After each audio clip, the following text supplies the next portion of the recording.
India is the land of the gods. Everything is always connected together. I mean, when we hear the story of Arjuna, he was up in a mother spaceship. It's the same story as we hear from another part of the world, from Enoch, who was up there, who learned the language.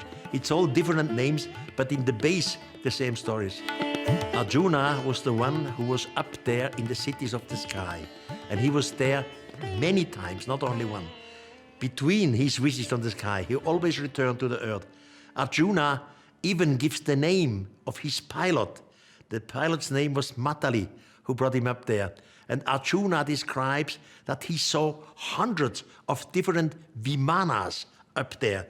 There were 3 cities in the firmament, not in heaven. Heaven can be a space of happiness. Heaven can be a place where we go after that. Heaven can even be the place where the gods rule. But here, the 3 cities were in the firmament. The humans observed the 3 cities in the firmament. They described them because they looked differently.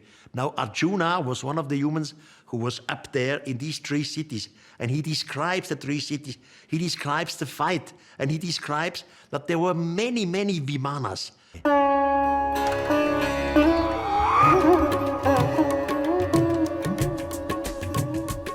Every god who landed at some place, the place on earth became holy.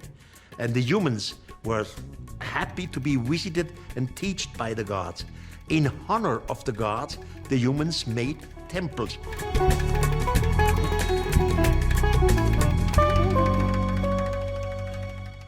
Always like in Maya land, Tikal.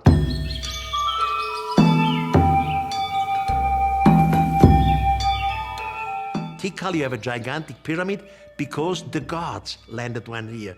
In old India, it's the same situation.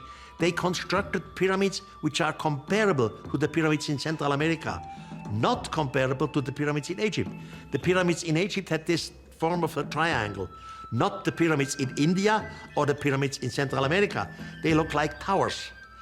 And the pyramids in Egypt, they have no sculptors on it, no heads, no design, nothing. But the pyramids in India and the pyramids in Central America, they are full of heads and sculptors and chiselings and writings, etc. When I speak to Western scientists, for example, Germans or Swiss Indologists, they say, we are talking about the stories in the Veda. They say, well, it's maybe about 500 BC, not older.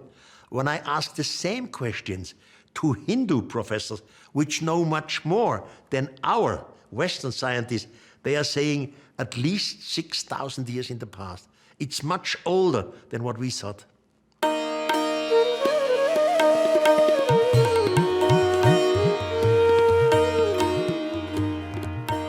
First, the extraterrestrials, finally, they went back home. Some of the mother spaceships were destroyed. At least 2 of them we know from Arjuna. They were destroyed. One of the other mother spaceships simply disappeared because the gods, the so-called gods, they behaved themselves like today ethnologists would do. They study some group, they teach some group, they give some advice, and finally they disappear again. They don't want to die here on this planet. They run away. And the Vimanas, they take them with this. Of course, when we today, we have ethnologists with high technology. Our ethnologists, for example, they have a photo apparatus, you know, or they have, maybe they have a light in their hand. They have technology, maybe they have a rifle, whatever, a weapon. So all these precise instruments, photos, light, etc., our ethnologists take back with them again. They don't leave it there. The same thing happened in the past. Their technology disappeared because they took them back with them.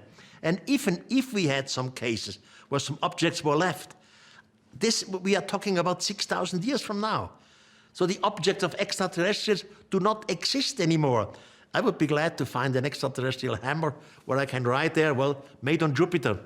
But we don't have something like this. All these stories are not mythologies or allegories. You know, a mythology is something which once was reality, which the following generations cannot understand. I give you an example.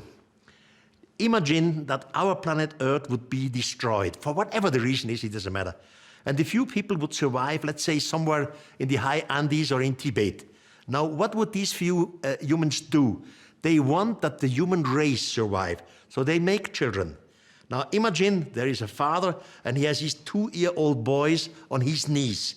And why he's talking to his boys, a gigantic eagle flies over the valley.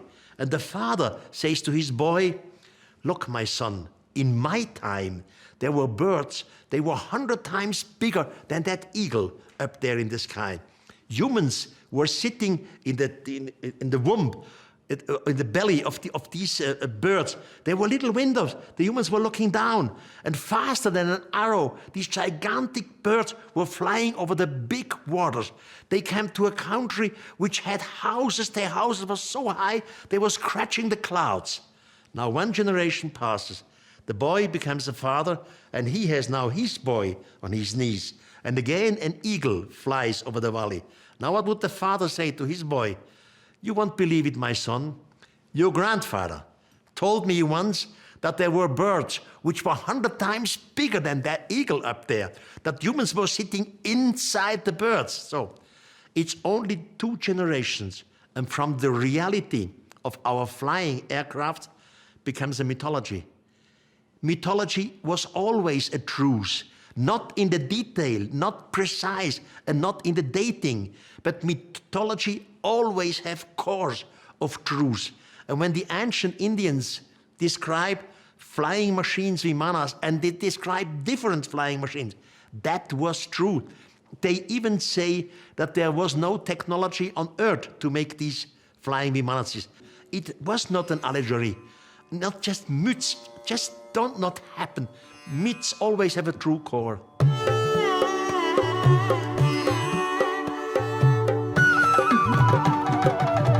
All the gods in our so-called mythologies are related together.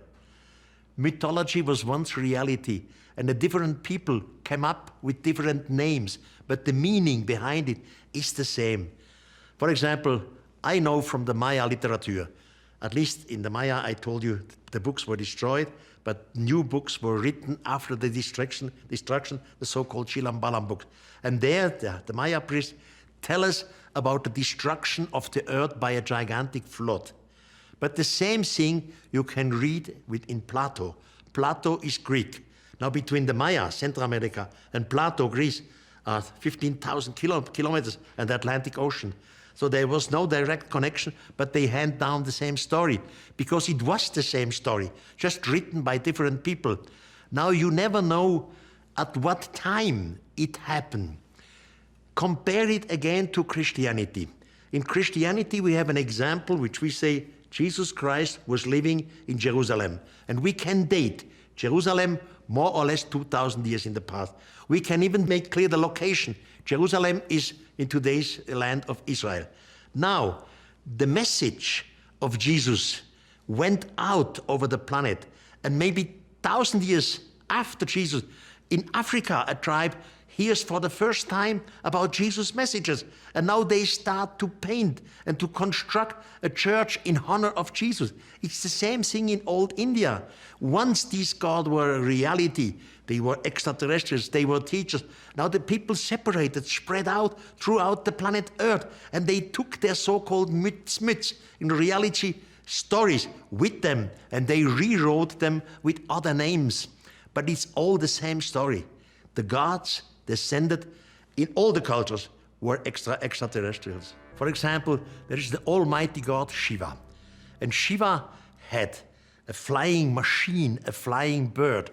This flying bird was Garuda. And Garuda was flying around Shiva. Now Garuda was not the normal bird, because Garuda even flew to the moon.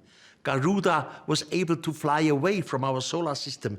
Garuda also used bombs.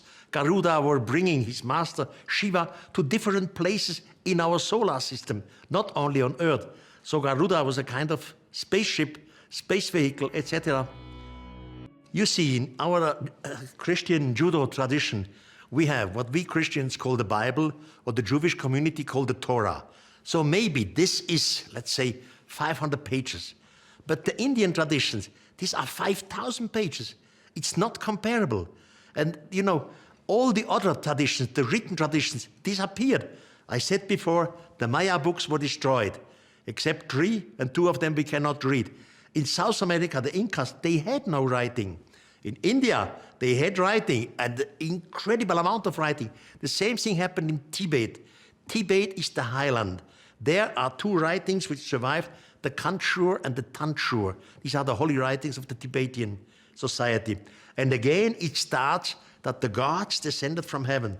Now these gods in Tibet, they have names which you cannot spell out. And one of these gods definitely was the teacher, because he teach their students. They explain how he looked like. He looked like a human, by the way. He was very, very smart, very nice, and so. And when he disappeared, they describe how he took off from the earth in a Vimana. And all the students were watching the Vimana. It went slowly, slowly up, and they saw it that the Vimana has become smaller and smaller. They describe it finally, it was so small like an egg. And then it was becoming like a little point, and then it disappeared.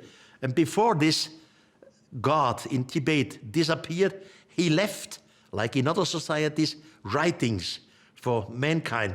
But the writings are somewhere, he says, hidden in a hidden place, and will all only come to the eyes of the humans again when the time is ripe.